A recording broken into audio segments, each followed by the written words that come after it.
سامعین ناظرین، infection control society آپ کی صحت کے لیے، آپ کی آگاہی کے لیے، آپ کو معلومات پہنچانے کے لیے مضامین آپ کی سماعت کے لیے پیش کرتی ہے، جس کے ذریعے آپ اپنے مسائل کو کم سے کم کر سکتے ہیں۔ جلنے کے بارے میں یا برنز کے بارے میں مضامین آپ کی سماعت کے لیے پیش کیے جا رہے ہیں۔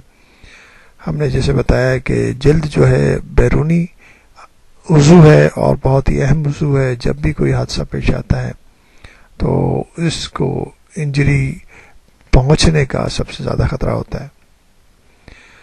برن کو مختلف ڈگریز میں تقسیم کیا گیا ہے۔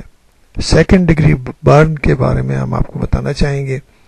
اس میں جلد کی دوسری تہہ یعنی ڈرمس کا اوپری حصہ متاثر ہوتا ہے۔ دیکھنے میں جلد سرخ نظر آتی ہے اور کہیں کہیں پانی بھرے چھالے بھی نمودار ہوتے ہیں یا ہو سکتے ہیں۔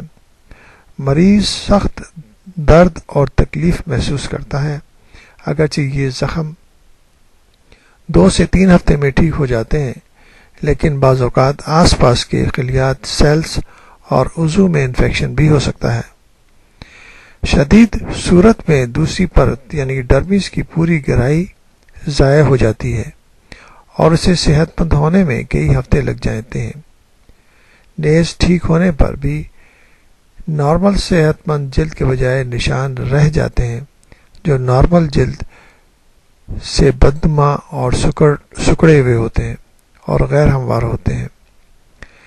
تو اس لیے ضروری ہے کہ اس کے لیے بہت احتیاط کی جائے، خاص طور پر جو چھالے وغیرہ پڑ جاتے ہیں ان کو احتیاط سے ان کا اگر ایسیپٹک طریقے سے اگر پانی نکال دیا جائے تو وہ ڈرمس جو ہے سپرفیشل جو لیئر ہے وہ سرفیس پہ چپک جاتی ہے اور وہ جو ہے انفیکشن کا خطرہ نہیں رہتا۔ اس لیے ضروری ہے کہ اس کا بہتر طریقے سے علاج کرایا جائے تاکہ انفیکشن ہونے کے خطرات نہ ہوں۔